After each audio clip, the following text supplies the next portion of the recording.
Okay sir, সবাই তোমরা হচ্ছে গিয়ে এই কোশ্চেনটা হচ্ছে পরীক্ষায় পেয়েছিলে আমাদের নিউক্লিয়াস ব্যাচের ভর্তি পরীক্ষার জন্য হচ্ছে গিয়ে বেসিক্যালি এই কোশ্চেনটা ছিল। খুব ইজি কোশ্চেন। আমরা একটু দেখি চলো। তাহলে ফার্স্টে যে কোশ্চেনটা ছিল, কোন একটি বস্তু দেয়ালে বাড়ি খেয়ে একই বেগে পূর্বের অবস্থানে ফিরে এলে ভরবেগের পরিবর্তন কত? এটা কিন্তু তোমাদের বই থেকে ডিরেক্ট একটা কোশ্চেন, যেটা তোমাদের বইতে আছে। তাহলে এখন দেখো সলভ আমরা কিভাবে করতে পারি এই কোশ্চেনটার।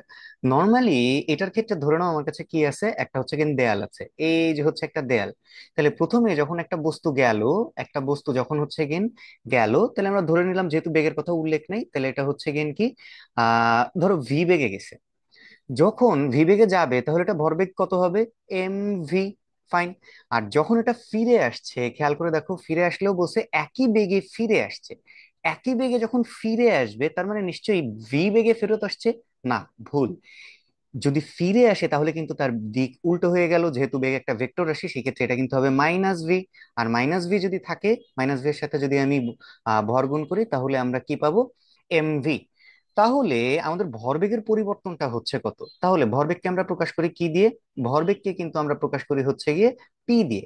তাহলে যদি এটা পি হয় আর পরিবর্তনকে আমরা প্রকাশ করি কি, ডেল দিয়ে, তাহলে del P is equal to, আমরা যদি বিয়োগ করি তাহলে খেয়াল করে দেখো ভরবেগের পরিবর্তন কত। বেশি ভরবেগ হচ্ছে গিয়ে এম ভি মাইনাস পরবর্তী ভরবেগ। পরবর্তী ভরবেগ কত ছিল? Minus M V. তাহলে আমাদের ক্যালকুলেশন করলে কত হয় দেখো, এম ভি মাইনাস মাইনাসে মাইনাসে প্লাস, তাহলে হচ্ছে আমাদের আরো একটা এমভি, দ্যাট মিনস ইকুয়াল করলে আমরা পাচ্ছি হচ্ছে 2 MV। জাস্ট এইটুকু আনসারই কিন্তু এই কোশ্চেনের জন্য, আর এইটুকু আনসার করলে তুমি পেয়ে যেতে কত? 5। ফাইন, আশা করি অনেকেই হচ্ছে এই কোশ্চেনটা করতে পেরেছো, যারা করতে পারোনি তারা হয়তো বা এখন সলিউশনটা পেয়ে গেছে। ওকে ফাইন, নেক্সট এর কোশ্চেনটাতে আমরা হচ্ছে একটু চলে যাই। নেক্সট এর কোশ্চেনটা আমাদের কি ছিল? নেক্সট এর কোশ্চেনের ক্ষেত্রে আমরা একটু গেলে দেখতে পাবো সে একটি, খেয়াল করে দেখো, একটি বুলেট তক্তার অর্ধেক প্রবেশ করে 1/3 বেগ হারালে সম্পূর্ণ তক্তা ভেদ করতে পারবে কি? দেখো কোনো ডেটা নেই কিন্তু, জাস্ট কিছু ইকুয়েশন জেনারেট করার জন্য একটা অবস্থা দিয়ে দিয়েছে। এই টাইপের জিনিসগুলো হচ্ছে কিনা আমরা কিভাবে ক্যালকুলেট করবো সে, এটার জন্য হচ্ছে গেন তোমরা কি করবো, অলওয়েজ একটা তক্তা হচ্ছে ধরে নিবা বা চিত্র আঁকলে মাথায় রাখবা, চিত্র আঁকলে অলওয়েজ কোশ্চেনটার অর্ধেক সলভ হয়ে যায়।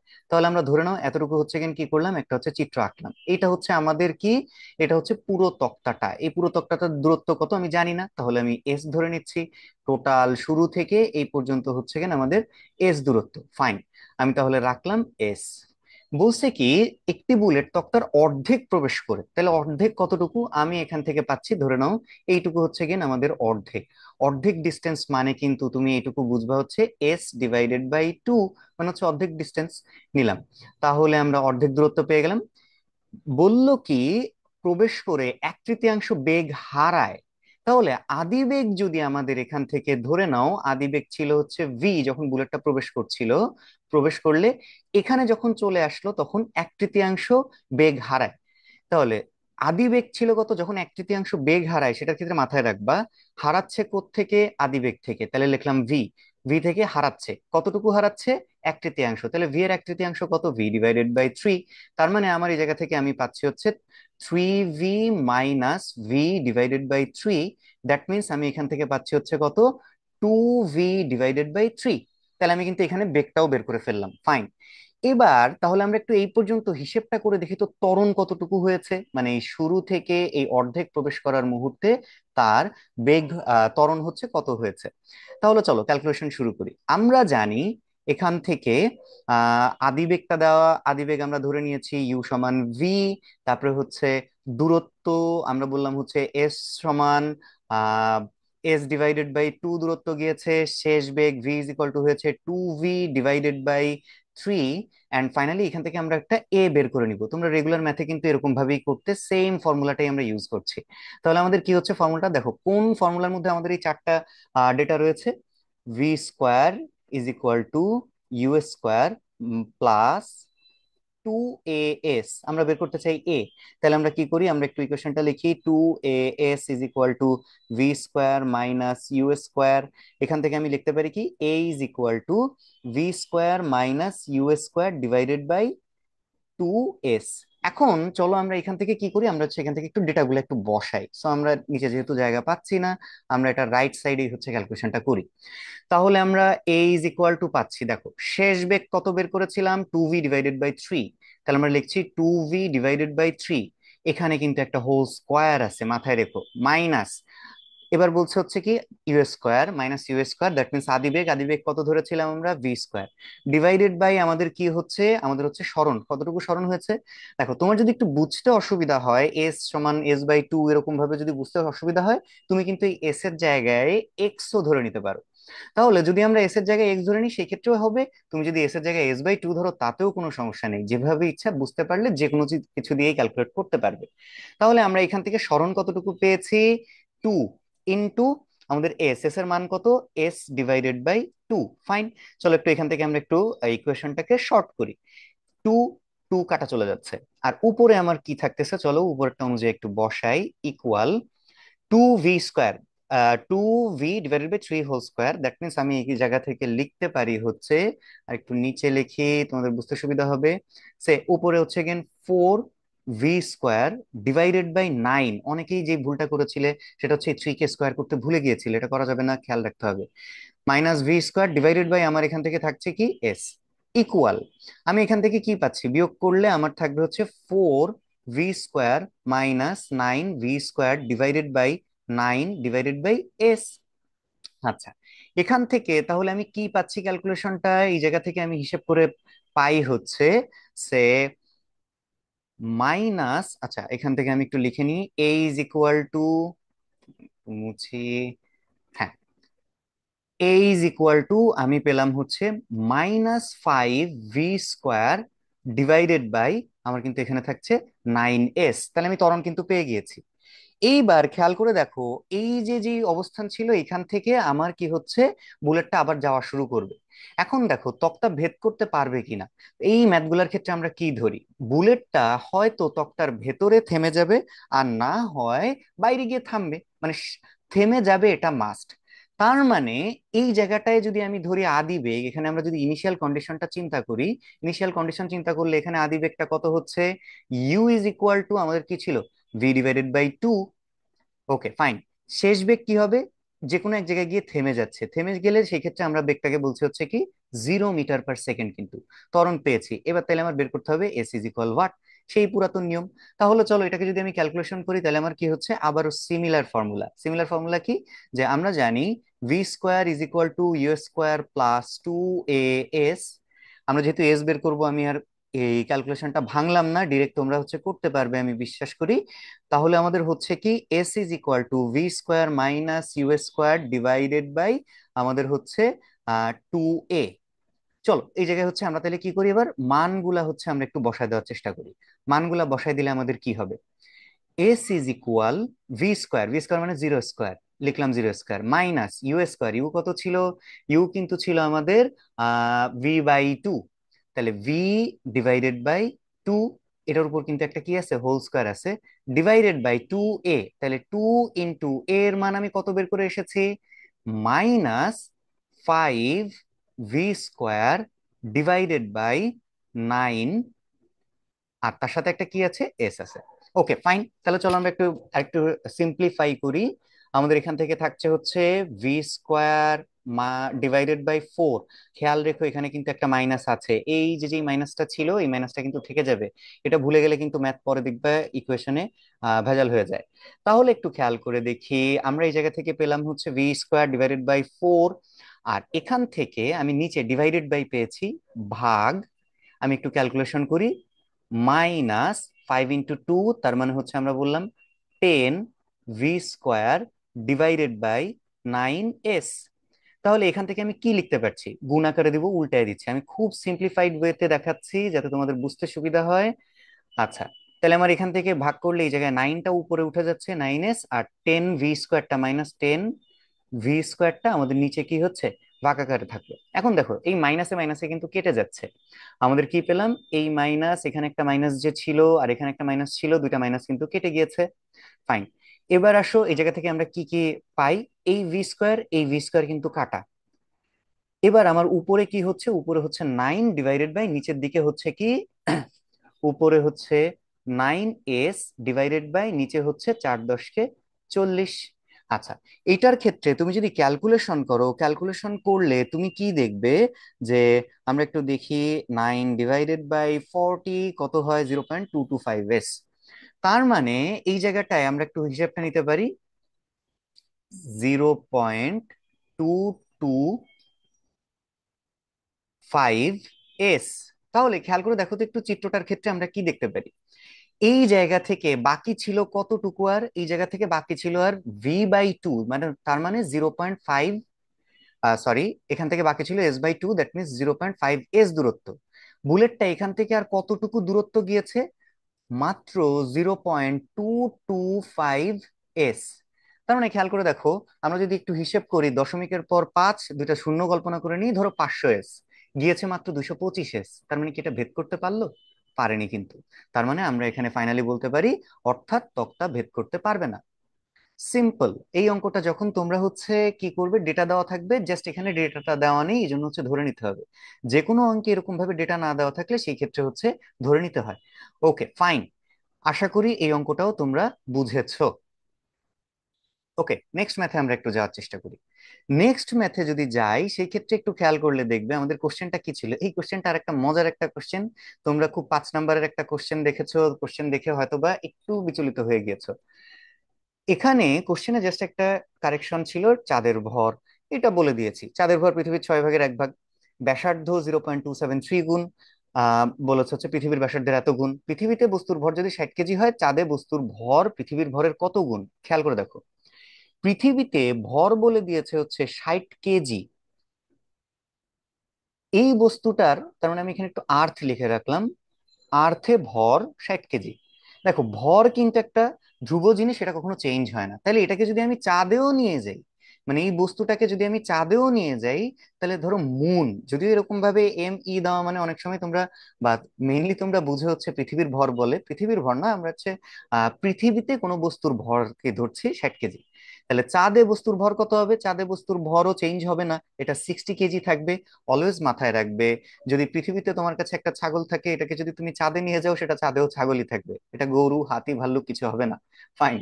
তাইলে আমাদের কি হচ্ছে, ভর যেহেতু চেঞ্জ হয় না, এখন আমাদের কোশ্চেনটা কি ছিল, পৃথিবীর আহ চাঁদে বস্তুর ভর পৃথিবীর ভরের কত গুণ হবে। তাইলে যদি আমি অনুপাত করতে চাই, ভরের অনুপাত করলে আমার কি হবে, m/e/m/1 = 60/60। দ্যাট মিনস হচ্ছে 1 গুণ। শেষ, তুমি এতটুকু আনসার করো।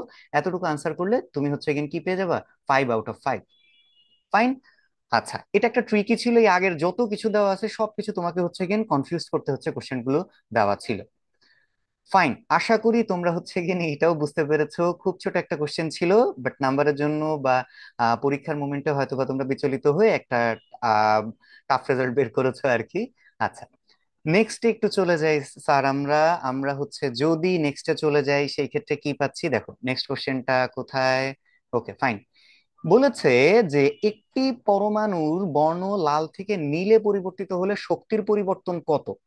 যখন এরকম কোশ্চেন থাকবে, লাল থেকে নীলে পরিবর্তিত হয়েছে, তার মানে আমরা জানি নর্মালি ডেল ই হচ্ছে শক্তির পরিবর্তন, ডেল দিয়ে পরিবর্তন, ই দিয়ে এনার্জি। তার মানে আমরা লিখতে পারি হচ্ছে নিশ্চয়ই E2 - E1। এখন আমার কথা হচ্ছে E2 আর E1 এর ভ্যালু কত, এটা বের করতে হবে। তাহলে আমরা জানি হচ্ছে যে E2 ধরে নিচ্ছি হচ্ছে গিয়ে কি hc/ল্যামডা। আচ্ছা, এইচ এর ভ্যালু আমাদের মুখস্থ মান, এইচ এর ভ্যালুটা কত, 6.626 × 10⁻³ সি এর ভ্যালু আমাদের কত হচ্ছে, 3 × 10⁻8। এটা তুমি জুল সেকেন্ড একক লিখতে পারো, এটা তুমি মিটার পার সেকেন্ড লিখতে পারো, একক না লিখলেও চলবে, আমাদের মেইনলি দরকারটা হচ্ছে এই ভ্যালু গুলা। এবার আসি ল্যামডা। তুমি ধরো ল্যামডা এর ভ্যালুটা কত বসাবে, ল্যামডা এর জন্য কিন্তু তোমাকে এখান থেকে ডেটা দিয়েছে, একটা বলেছে লাল রং আর একটা বলেছে হচ্ছে নীল রং। লাল রঙের ক্ষেত্রে এই কালারটা মনে রাখার জন্য বেস্ট উপায়টা হচ্ছে গিয়ে কি, আমরা জানি এটা হচ্ছে একেবারে বর্ণালীর, বর্ণালীর ক্ষেত্রে আমরা জানি কি দৃশ্যমান আলোকরশ্মির তরঙ্গ দৈর্ঘ্য হয় হচ্ছে 400 ন্যানোমিটার থেকে 700 ন্যানোমিটার, এসএসসির বই অনুযায়ী। আমরা এইচএসসির বইতে যাচ্ছি না। তাহলে এটা যদি হয়, তাহলে তুমি লাল বর্ণের জন্য কি জানো, সবচেয়ে শেষেরটাই ছিল লাল। তার মানে হচ্ছে গিয়ে আমরা বলতে পারি হচ্ছে গিয়ে 700 ন্যানোমিটার ভ্যালুটাই নিতে পারি ইজিলি। তাহলে চলো আমরা একটু বসাই। তাহলে আমাদের কি হচ্ছে 6.626 × 10⁻³ টাইমস সি এর ভ্যালু হচ্ছে 3 × 10⁻8 ডিভাইডেড বাই, আমাদের এখান থেকে ভ্যালুটা কত আসছে, আমাদের এখান থেকে ভ্যালুটা আসছে হচ্ছে ল্যামডার ভ্যালু হচ্ছে 700 ন্যানোমিটার। এখন কথা হচ্ছে 700 ন্যানোমিটার দিয়ে ডিরেক্ট যদি তুমি অঙ্ক করতে যাও সেক্ষেত্রে কিন্তু তুমি বিপদে পড়ে যাবে। কারণ কি আমরা সবগুলাই কি করছি, এসআই ইউনিটে করছি। তো আমাদের ন্যানোমিটারটাকে মিটারে কনভার্ট করে ফেলতে পারে হবে। তাহলে মিটারে আমরা কিভাবে কনভার্ট করছি, মিটারে কনভার্ট করলে এর সাথে জাস্ট 10⁻⁹ দিয়ে গুণ করে দাও, তাহলে সেটা হচ্ছে মিটারে কনভার্ট হয়ে গেল। এখন মিটারে যদি কনভার্ট হয়ে যায় সেই ক্ষেত্রে আমরা এখান থেকে কি করতে পারবো, ভ্যালুটা হচ্ছে বের করতে পারবো। চলো আমরা একটু ভ্যালুটা ক্যালকুলেট করে দেখি। আমাদের এখান থেকে ভ্যালু আছে হচ্ছে 6.626 ইন্টু 10⁻⁻⁻34। তার সাথে আমরা মাল্টিপ্লাই করছি হচ্ছে 3 × 10⁻⁸ ডিভাইডেড বাই 700 × 10⁻⁹ তাহলে আমাদের এখান থেকে ভ্যালুটা দেখবে হচ্ছে আসে 2.84ই আমরা নিতে পারি। আমরা বলছি 2.84 × 10⁻, আমাদের কত থাকলো -19। একক কি হবে দেখো স্যার, শক্তির একক কিন্তু জুল, তাহলে আমরা ডিরেক্ট জুল বসালাম। তাহলে আমরা একটা E2 বের করে ফেলেছি। এখন চলো আমরা একটু E1 বের করি। E1 ইজ ইকুয়াল টু আমাদের কি হবে, similar formula HC divided by lambda. তাহলে এইচ এর ভ্যালু হচ্ছে কত 6.626, এই ভ্যালুটা বারবার ইউজ করবে, বলবে মুখে বলবে, তাহলে দেখবে মুখস্থ হয়ে গেছে। একটু বড় ভ্যালু স্টিল মুখস্থ হয়ে যাবে। তাহলে আমার ইনটু কি হচ্ছে 3 × 10⁻⁸। ওকে, -8 না কিন্তু 8, ডিভাইডেড বাই আমার এখান থেকে কত থাকছে এইবার নীল রঙের তরঙ্গ দৈর্ঘ্য কত। নীল রঙের তরঙ্গ দৈর্ঘ্য হচ্ছে গেন 400। যেমন আমরা শুরু করি কিসের থেকে, প্রথম কালারটাই হচ্ছে বেগুনি, বেগুনির রেঞ্জ কিন্তু 424 পর্যন্ত।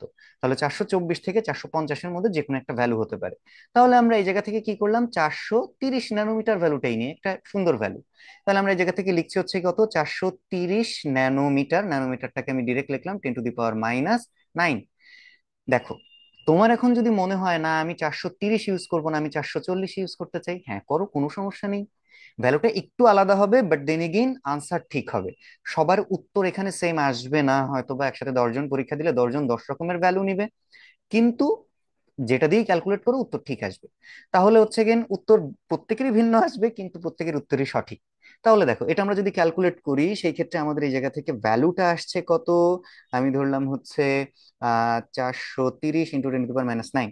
তাহলে এটার ভ্যালু আসলো হচ্ছে 4.62623 × 10⁻⁻19। এখন দেখো দুইটার মধ্যে কোন ভ্যালুটা বড়, আমরা দেখতে পাচ্ছি E1 ভ্যালুটা বড়, তাহলে আমরা অলওয়েজ বড় থেকে ছোটটার বিয়োগ করলেই আমরা কি পাবো, শক্তির ব্যবধান পাবো। তাহলে আমরা লিখতে পারি del E is equal to E1 - E2। Okay, ফর্মুলাটা বেসিকলি আমরা এই শুরুতে লিখেছিলাম হচ্ছে কিন কিসের জন্য, যে মেইন ফর্মুলাটা কেমন ছিল, আমরা সাধারণত বড় থেকে কম শক্তিটা বা ছোট শক্তিটা হচ্ছে বিয়োগ করে দিই। তাহলে আমরা বিয়োগ করলে কি পাচ্ছি, 4.623 × 10⁻⁻19 মাইনাস আমাদের কি হবে 2.84 × 10⁻⁻19। ওকে, তাহলে এখান থেকে বিয়োগ করলে আমাদের কত আসছে, ধরো আমরা এখান থেকে একটু বিয়োগ করি। আহ মাই আচ্ছা, ইকুয়াল টু আনসার আসলো মাইনাস, আমরা দিয়ে হচ্ছে 2.84 × 10⁻⁻19। ওকে ফাইন, তাহলে আমরা এখান থেকে উত্তর পেয়ে যাচ্ছি হচ্ছে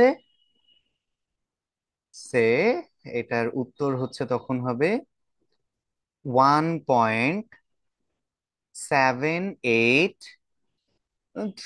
× 10⁻⁻19 এরকম আশেপাশে যে কোনো একটা ভ্যালুই হচ্ছে কিন্তু তোমার আসতে পারে। আসলেই হচ্ছে কিনা আমাদের এরকম কাছাকাছি ভ্যালু আসলে আমরা বুঝবো হচ্ছে উত্তর সঠিক। এখন আসে এটা তোমার উত্তর ভিন্ন রকমের আসতে পারে, এটা নিয়ে টেনশনের কিছু নেই। ফাইন, আশা করি এটাও করতে পেরেছি সবাই। চলো পরের অঙ্কে চলে যাই। আমাদের বলেছে, দেখো এখানের কোশ্চেনটা এটা বাস্তবসম্মত একটা কোশ্চেন না। ডিউটেরিয়ামের সাথে, ডিউটেরিয়াম মানে বেসিক্যালি আমরা বুঝি হচ্ছে হাইড্রোজেনের একটা আইসোটোপ, যেই হাইড্রোজেনের আইসোটোপের ভর হচ্ছে 2, আর হাইড্রোজেন মানে প্রোটন সংখ্যা হচ্ছে অলওয়েজ ওয়ান থাকবে, তার সাথে একটি আলফা কণা যুক্ত হবে। নর্মালি আমাদের এরকম করে সাধারণত কোনো ক্যালকুলেশন হয় না, বাট স্টিল এই জন্য কোশ্চেনে লেখা আছে, দেখো কি তৈরি হতে পারে। তাহলে আমরা এখান থেকে দেখি, আলফা কণা মানে হচ্ছে হিলিয়াম নিউক্লিয়াস। হিলিয়াম নিউক্লিয়াস মানে কি, 2 4, আর এটা হচ্ছে 2+। আর তার সাথে আমাদের কি আছে, আমাদের রেগুলারের যেই ডিউটেরিয়ামটা ছিল সেটাকে আমরা যোগ করছি। যোগ করে আমাদের কি হচ্ছে, 2 হাইড্রোজেন 1, এখান থেকে আমার তাহলে বিক্রিয়া করলে উৎপন্ন হবে কি, দেখো উপরে 4 8 2 6 হয়েছে, আর নিচে কি হচ্ছে, 2 আর 1 3। তাহলে 3 যদি পারমাণবিক সংখ্যা হয়, এটা মাস্ট বি লিথিয়াম। তো এটা হতে পারে, বাস্তবে এটা আসলে এরকম কোনো বিক্রিয়া হয় না, বাট দেন এগেইন যেহেতু আমাদের কোশ্চেন এরকম, কোশ্চেনেই বলে দিয়েছে হতে পারে, র্যান্ডম কিছু একটা হতে পারে, সেই ক্ষেত্রে তুমি যদি এইটুকু আনসার বের করে ফেলো, সেটাই কারেক্ট। ফাইন। এটা হচ্ছে কনসেপ্টের কোশ্চেন, কনসেপ্ট ক্লিয়ার থাকলে এটা হচ্ছে করতে পারবে। ওকে স্যার, আমরা পরেরটায় চলে যাই। পরের কোশ্চেনটায় খেয়াল করে দেখো, পৃথিবীর বয়স নির্ধারণে ব্যবহৃত আইসোটোপের প্রকৃত ভরটা নির্ণয় করতে বলেছে।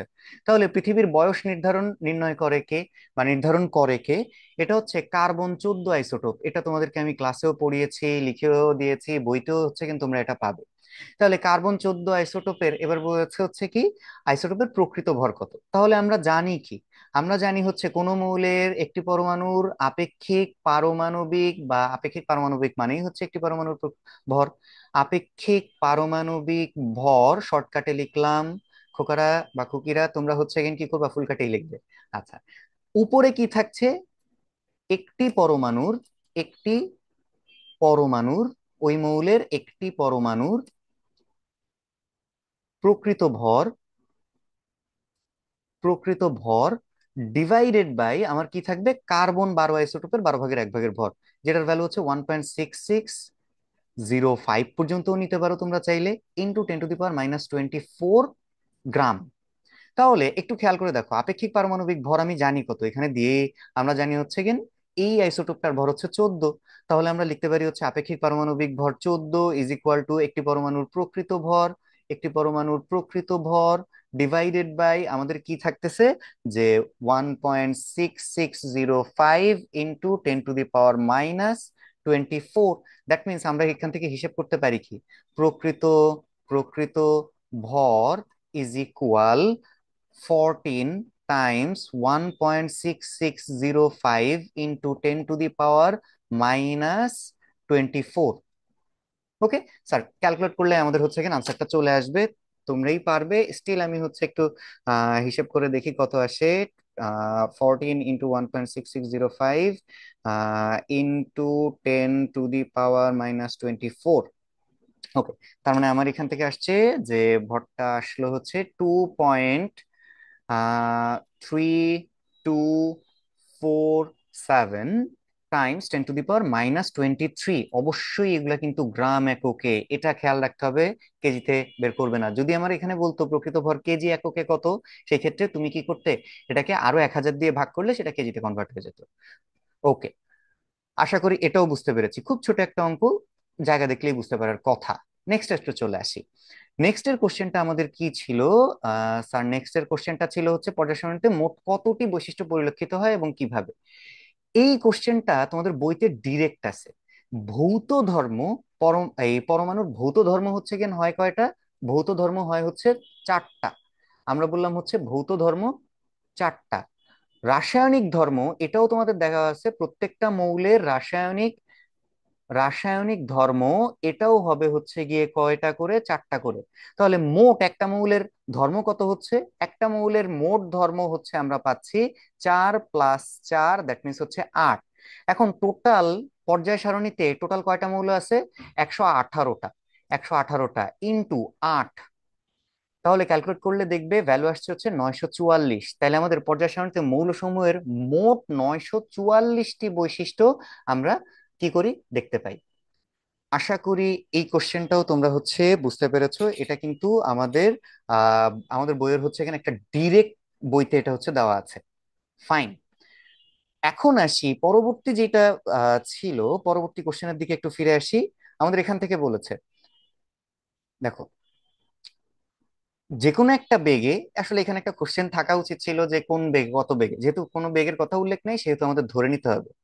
বলেছে নির্দিষ্ট বেগে খাড়া উপরের দিকে ছুঁড়ে মারা বস্তু মাটিতে পড়ার সময়ে একই বেগে সরলরৈখিক পথে এটি কত দূরত্ব অতিক্রম করবে। তাহলে আমাদের দেখো এখানে সিনারিও কয়টা হচ্ছে, দুইটা। একটা হচ্ছে তুমি নিচ থেকে একটা বস্তুকে উপরের দিকে ছুঁড়ে মারছো, সেটা উপরে গেছে, উপর থেকে আবার কি করছে, নিচে নামছে। ফাইন। তুমি এটাকে ইউ বেগে ছুঁড়ে মারলে সেটা আবার কি হবে, নিচে এসে পড়লো। আচ্ছা, এই যে পুরা উপর থেকে নিচে আসতে সময় লাগে কি, আমরা জানি পর্যায়কালের সূত্র হচ্ছে গিয়ে কি, বা উড্ডয়ন কাল বা বিচরণ কাল বা শূন্যে ভাসমানের সময়ের হিসাবটা কি হয়, t is equal to 2u divided by g. এটা কি, এটা হচ্ছে তার পর্যায়কাল, উড্ডয়ন কাল, বা যে কোনো একটি বেগে খাড়া উপরে ছুঁড়ে মারা বস্তুটি মাটিতে পড়ার সময়। তাহলে তুমি সময়টা বের করে ফেললে। এবার বলেছে এইটুকু সময়ে সরল রৈখিক পথে বস্তুটি কত দূরত্ব অতিক্রম করবে। তাহলে দেখো সরল রৈখিক পথ হচ্ছে এইটা, এখানে তার কত ছিল, আদিবেগ, আদিবেগটা কি সেম, ইউ। আর যেহেতু একটা বেগেরই কথা আছে মাথায় নিবা, এটা হচ্ছে এখানে একটা সমবেগ। আর তাহলে সময় কতটুকু, সময়ের ভ্যালুটা তুমি পেলে t is equal to 2u divided by g. তাহলে কত দূরত্ব অতিক্রম করবে, যেহেতু সমবেগের ক্যালকুলেশন আমরা এরকম বলতে হিসেব করতে পারি, এস ইজ ইকুয়াল টু ভিটি। তাহলে দেখো একটাই বেগ আছে, বেগের ভ্যালু কত, বেগের ভ্যালু ইউ, আর টি এর ভ্যালু আমরা কত পাচ্ছি, 2u ডিভাইডেড বাই জি। এটা মাল্টিপ্লাই হয়ে গেল। তাহলে আমাদের ভ্যালুটা কত দাঁড়ায়, 2u স্কোয়ার ডিভাইডেড বাই জি দূরত্ব অতিক্রম করবে। সিম্পল ছোট একটা সলিউশন, জাস্ট একটু মাথা খাটালে, কনসেপ্টটা ক্লিয়ার থাকলে এটা হচ্ছে উত্তর করে ফেলতে পারবে। ফাইন। এর পরবর্তীর ক্ষেত্রে আমরা হচ্ছে এখানে একটু দেখি পরবর্তী কোশ্চেনটা কি ছিল আমাদের বড় কোশ্চেনের মধ্যে, এটাই হচ্ছে লাস্ট কোশ্চেন। স্যার একটু খেয়াল করি আমাদের এই জায়গাটায়, আমি একটু এটা একটু মুছে দেই, এটা মুছে দিলে তোমাদের হয়তো বা বুঝতে একটু সুবিধা হবে। ফাইন। আহ এই কই গেল, ভাগাতে কষ্ট হয়ে যাচ্ছে। ওকে,